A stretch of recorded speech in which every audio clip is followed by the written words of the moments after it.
नमस्कार फ्रेंड्स, मैं हूं आपका दोस्त जय कुमार जो आपके अपने चैनल स्टॉक मार्केट नॉलेज में आपका स्वागत करता है। फ्रेंड्स, आज हम बात करने जा रहे हैं एक ऐसी कंपनी के बारे में जो रिन्यूएबल एनर्जी में डील करती है। Renewable energy in the sense बिजली बनाने का एक ऐसा माध्यम जो पर्यावरण को कोई नुकसान नहीं पहुंचाता है, जैसे कि हवा, पानी और सूर्य की रोशनी के द्वारा बिजली को बनाना।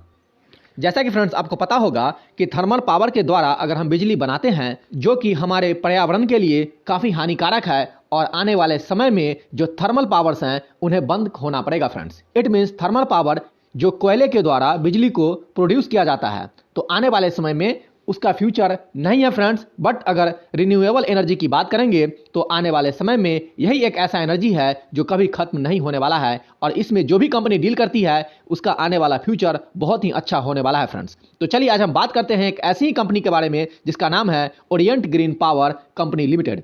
तो चलिए सबसे पहले हम जानते हैं इस कंपनी का बिजनेस मॉडल। उसके बाद फ्रेंड्स इस कंपनी का हम फंडामेंटल एनालिसिस भी करेंगे और जानेंगे कि ये कंपनी अंदर से कितना स्ट्रांग है, इसकी बैलेंस शीट को भी देखेंगे।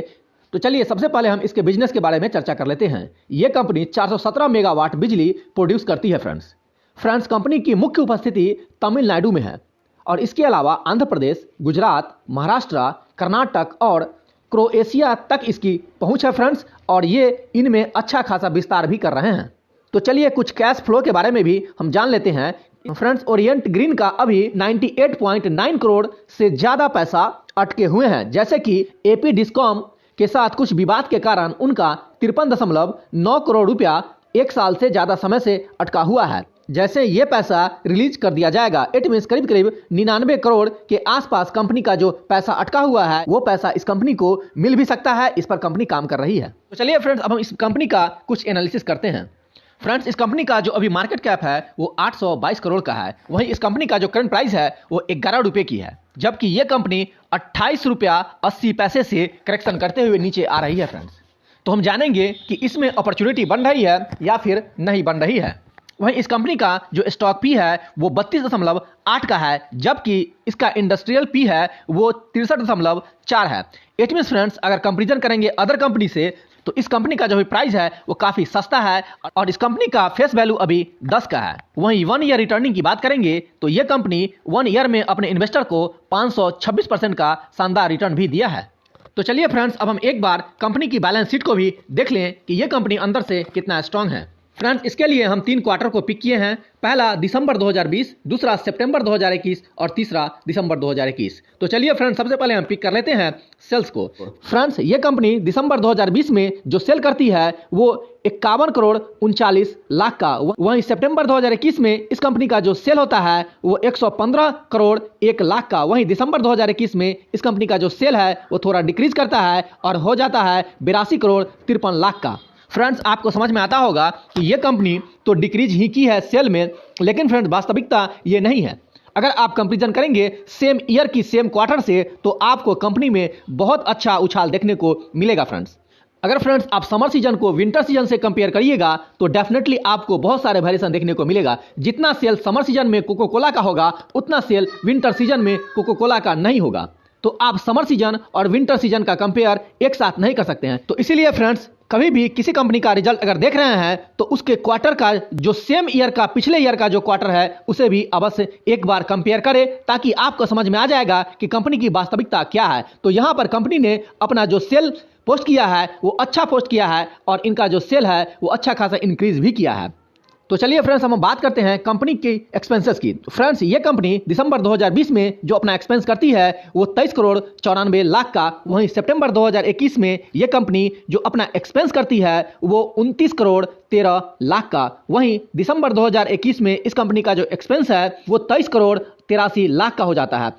फ्रेंड्स, इसमें एक खास बात यह है कि इसमें जो मार्जिन है वो बहुत ही ज़्यादा है, क्योंकि यहाँ देख सकते हैं कि कंपनी जितना सेल कर रही है उसके मुताबिक इस कंपनी का जो एक्सपेंस है वो बहुत ही कम है। फ्रेंड्स, तो कंपनी प्रॉफिट जनरेट करती है बट एक्सपेंस बहुत ही कम कर रही है। फ्रेंड्स, तो चलिए फ्रेंड्स हम बात करते हैं इस कंपनी की कोर बिजनेस की, क्योंकि फ्रेंड्स किसी भी कंपनी का कोर बिजनेस उस कंपनी का रीड होता है, क्योंकि वही एक दिशा तय करता है कि कंपनी का जो बिजनेस है वो ग्रो कर रहा है या फिर नहीं कर रहा है। फ्रेंड्स इस कंपनी का जो कोर बिजनेस से होने वाले प्रॉफिट दिसंबर 2020 में पोस्ट किया था वो 27 करोड़ 45 लाख का, वहीं सितंबर 2021 में इस कंपनी को जो कोर बिजनेस से प्रॉफिट हुआ था वो 85 करोड़ 88 लाख का, वहीं दिसंबर 2021 में इस कंपनी को कोर बिजनेस से जो प्रॉफिट हुआ है वो 58 करोड़ 70 लाख का। तो यहां देख सकते हैं ये कंपनी बहुत अच्छा परफॉर्मेंस दिखाई है, क्योंकि इसका जो पिछले ईयर का जो सेम क्वार्टर था उसके मुताबिक इस कंपनी का जो परफॉर्मेंस है वो काफी स्ट्रांग है। तो चलिए फ्रेंड्स हम पिक कर लेते हैं इस कंपनी की अगली पॉइंट जो कि सबसे मेजर होता है और जिसको हर लोग देखते हैं, और वो होता है नेट प्रॉफिट। यह कंपनी दिसंबर 2020 में जो अपना नेट प्रॉफिट पोस्ट करता है वो -20 करोड़ 73 लाख का, वहीं सितंबर 2021 में इस कंपनी का नेट प्रॉफिट बेतहासा इंक्रीज करता है और यह कंपनी 61 करोड़ 62 लाख का अपना नेट प्रॉफिट पोस्ट करता है। वहीं दिसंबर 2021 में इस कंपनी का जो नेट प्रॉफिट है वो अभी भी प्लस में है और 5 करोड़ 97 लाख का यह कंपनी नेट प्रॉफिट पोस्ट करती है। तो अगर आप कंपेरिजन करेंगे ईयरली वाइज तो डेफिनेटली यह कंपनी बहुत ही अच्छा परफॉर्मेंस दिखाई है। तो फ्रेंड चलिए अब हम बात करते हैं अगली पॉइंट की और पिक कर लेते हैं रिजर्व की। फ्रेंड्स इस कंपनी के पास अभी जो रिजर्व है वो -232 करोड़ का है। यह भी एक तरह का डेप्ट ही है फ्रेंड्स, क्योंकि इनका जो रिजर्व अभी है वो माइनस में है। वहीं अगर डेप्ट की बात करेंगे तो इस कंपनी के ऊपर मार्च 2019 में जो डेप्ट था वो 1508 करोड़ का था, वहीं मार्च 2020 में इस कंपनी का जो डेप्ट है वो घट जाता है और इस कंपनी के ऊपर डेप्ट बचता है 1354 करोड़ का। वहीं सितंबर 2021 में इस कंपनी के ऊपर जो अभी डेप्ट है वो 1255 करोड़ का है। यह कंपनी निरंतर अपने डेप्ट को घटा रही है फ्रेंड्स, और आने वाले समय में ये डेप्ट आपको जीरो भी मिलेगा फ्रेंड्स। तो चलिए फ्रेंड्स हम बात करते हैं प्रमोटर होल्डिंग की। फ्रेंड्स इस कंपनी में जो प्रमोटर की होल्डिंग है वो 48.6% है, जबकि इस कंपनी का अभी 22% शेयर प्लेज पड़ा हुआ है। इट मींस इनका 22% शेयर गिरवी है फ्रेंड्स। वहीं इस कंपनी में जो एफआईआईज की होल्डिंग है वो जीरो है। बट फ्रेंड्स इस कंपनी में एक खास बात यह है कि इस कंपनी में एलआईसी की भी होल्डिंग है और अच्छा होल्डिंग इस कंपनी में उनका है। इस कंपनी में 2.65% का होल्डिंग इस कंपनी में एलआईसी का है फ्रेंड्स। इसके अलावा श्रेयी इंफ्रास्ट्रक्चर का भी इसमें अच्छा खासा होल्डिंग देखने को मिलेगा और 1.46% श्रेयी इंफ्रास्ट्रक्चर की होल्डिंग इसमें है। तो आप कह सकते हैं कि इसमें डीआईआईज की भी होल्डिंग अच्छा है फ्रेंड्स। तो फ्रेंड्स अब बात आती है कि इस कंपनी का फ्यूचर क्या हो सकता है। तो फ्रेंड्स हम ऑलरेडी आपको बता चुके हैं कि आने वाले समय में जो ग्रीन एनर्जी है उसका फ्यूचर बहुत ही अच्छा होने वाला है, क्योंकि थर्मल एनर्जी को पूरी तरह से बंद कर दिया जाएगा और आने वाले समय में जो रिन्यूएबल एनर्जी है उनका ही बोलबाला होने वाला है फ्रेंड्स। तो फ्रेंड्स हम इतना अवश्य कहेंगे कि आप इस कंपनी में अभी से थोड़ा थोड़ा पैसा इन्वेस्ट करना स्टार्ट कर दीजिए, क्योंकि फ्रेंड्स ये कंपनी का जो अभी प्राइस है वो बहुत ही नीचे आया है और थोड़ा सा इसमें और करेक्शन आपको देखने को मिलेगा। तब इस कंपनी में आप थोड़ा थोड़ा इन्वेस्ट करते जाएंगे अगर इन फ्यूचर के लिए, तो डेफिनेटली ये कंपनी आपको बहुत ही अच्छा प्रॉफिट गेन करके दे सकता है। बट फ्रेंड्स अगर आप सोचेंगे कि शॉर्ट टर्म में ये कंपनी हमें अच्छा प्रॉफिट दे, तो फ्रेंड्स ये पॉसिबल नहीं है और आपको इस कंपनी के साथ लॉन्ग टर्म के लिए जाना होगा। तो डेफिनेटली इस कंपनी में आप थोड़ा पैसा अवश्य इन्वेस्ट करें फॉर लॉन्ग टर्म के लिए। तो फ्रेंड्स अभी तक जो मैंने डिस्कशन किया ये मेरा पर्सनल ओपिनियन था। आप इस स्टॉक के बारे में आप क्या राय रखते हैं आप मुझे कमेंट करके अवश्य बताएं फ्रेंड्स। तो फ्रेंड्स आज के लिए इतना ही। आपका दिन शुभ हो।